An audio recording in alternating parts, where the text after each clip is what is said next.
नमस्कार दोस्तों मकर संक्रांति हिंदू धर्म का प्रमुख त्योहार माना जाता है क्योंकि अंग्रेजी कैलेंडर के अनुसार यह साल का पहला पर्व होता है। भारत के अलग अलग राज्यों में मकर संक्रांति को अलग अलग नामों से जाना जाता है। इस त्योहार को गुजरात में उत्तरायण कहा जाता है और पूर्वी उत्तर प्रदेश में इस त्योहार को खिचड़ी कहा जाता है। साथ ही दक्षिण भारत में इस दिन को पोंगल के रूप में मनाया जाता है। ज्योतिष शास्त्र के अनुसार आप सभी को बता दें कि जब सूर्य धनु राशि को छोड़कर मकर राशि में आते हैं तब मकर संक्रांति मनाई जाती है। ऐसे में सूर्य का मकर राशि में प्रवेश करना मकर संक्रांति कहलाता है। इसके अलावा दोस्तों आप सभी को बता दें कि पंचांग के अनुसार मकर संक्रांति का पर्व मंगलवार 14 जनवरी 2025 को मनाया जाएगा। मकर संक्रांति पर पुण्यकाल सुबह 9:03 से शाम 5:46 तक रहेगा, जिसकी अवधि 8 घंटे 42 मिनट तक रहने वाली है।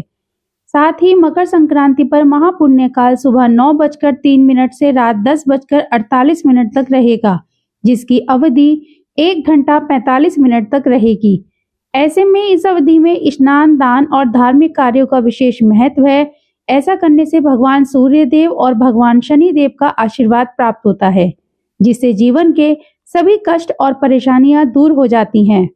इसके अलावा पौराणिक मान्यताओं के अनुसार मकर संक्रांति के दिन ही सूर्य देव अपने पुत्र शनि से मिलने उनके घर जाते हैं।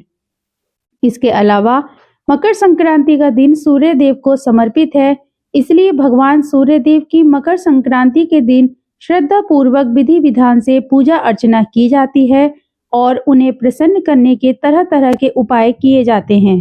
लेकिन शास्त्रों में कुछ ऐसे कार्यों का वर्णन किया गया है जो कार्य भूल कर भी मकर संक्रांति के दिन नहीं करने चाहिए, नहीं तो भगवान सूर्य देव और भगवान शनि देव आपसे नाराज हो सकते हैं और आपको उनके क्रोध का सामना करना पड़ सकता है।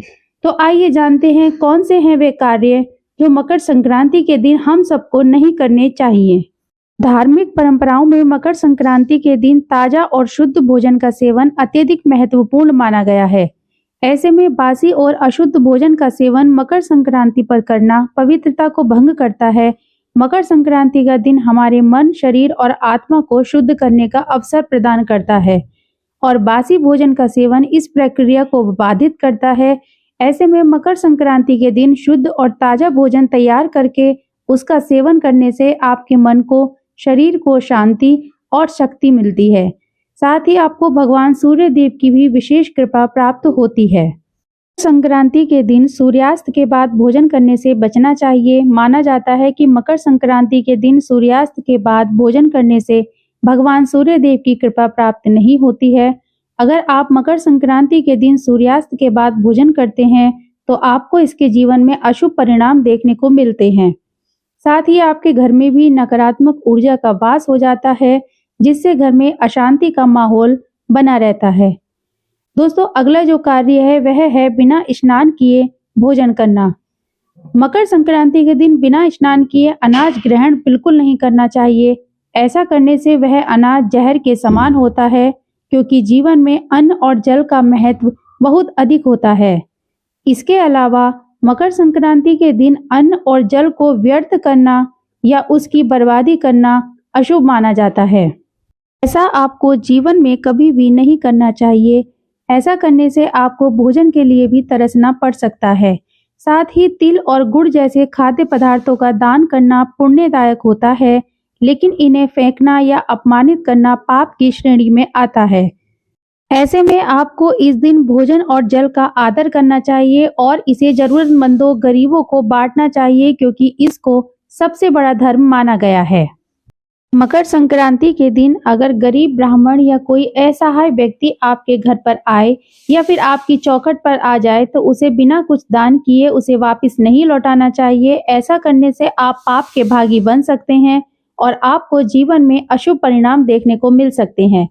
साथ ही आपको भगवान सूर्य देव और भगवान शनि देव के दुष्प्रभाव का सामना करना पड़ सकता है। ऐसे में आपके घर आए हुए व्यक्ति जरूरतमंद असहाय व्यक्ति को श्रद्धा पूर्वक कुछ न कुछ जरूर देकर भेजना चाहिए। दोस्तों मकर संक्रांति के दिन तेल ना तो किसी को देना चाहिए और ना ही किसी से लेना चाहिए। ऐसा कहा जाता है कि मकर संक्रांति के दिन तेल का दान करने से व्यक्ति को स्वास्थ्य संबंधी समस्याओं का सामना करना पड़ सकता है। इसलिए इस दिन तेल का दान करने से बचें, क्योंकि तेल का दान करने से व्यक्ति को शुभ परिणाम की जगह अशुभ परिणाम ही देखने को मिलते हैं। दोस्तों, इस दिन भगवान सूर्यदेव की उपासना का विशेष महत्व है। यह त्योहार सूर्यदेव को समर्पित होता है, इसलिए सूर्यास्त के बाद भोजन करने से बचना चाहिए। साथ ही धार्मिक मान्यताओं के अनुसार मकर संक्रांति के दिन अंधकार में भोजन नहीं करना चाहिए, क्योंकि अंधकार में भोजन करना हमारी पाचन प्रक्रिया और आध्यात्मिक ऊर्जा पर नकारात्मक प्रभाव डालता है। ऐसे में इस दिन सुबह सूर्योदय के बाद स्नान करके भगवान सूर्यदेव को अर्घ्य देने के बाद ही भोजन ग्रहण करना चाहिए। सूर्यास्त के बाद भोजन करने से इस दिन की धार्मिक भावना और ऊर्जा प्रभावित हो सकती है। साथ ही सूर्यदेव के प्रति कृतज्ञता प्रकट करने और अंधकार में भोजन से बचने से जीवन में सकारात्मकता और शांति का अनुभव होता है। संक्रांति पर लोहा या फिर लोहे से बने सामान को खरीदना बेहद ही अशुभ माना जाता है। धार्मिक मान्यता के अनुसार लोहे का संबंध भगवान शनिदेव से होता है और इस दिन लोहे की चीज खरीदने से जीवन में नकारात्मक ऊर्जा और शनि दोष बढ़ सकता है।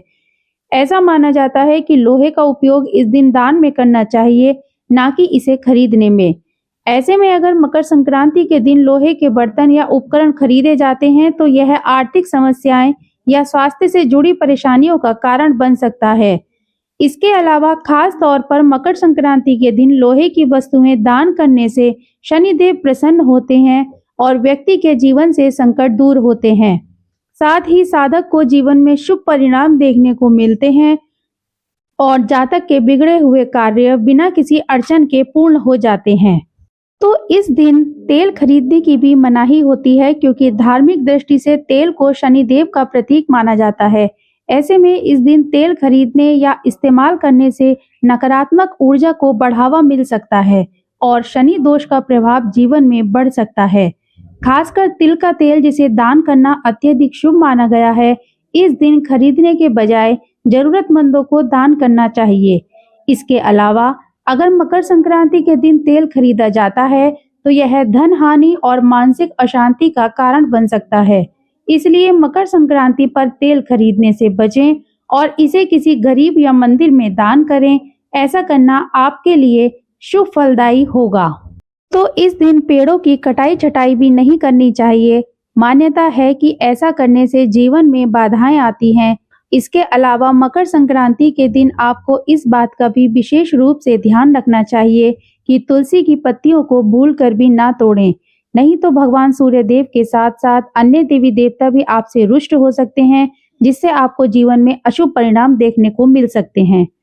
तो दोस्तों, आज की ये वीडियो आप सभी को पसंद आए तो चैनल को सब्सक्राइब और वीडियो को लाइक करना बिल्कुल ना भूलें और कमेंट बॉक्स में एक बार जय सूर्यदेव अवश्य लिखें।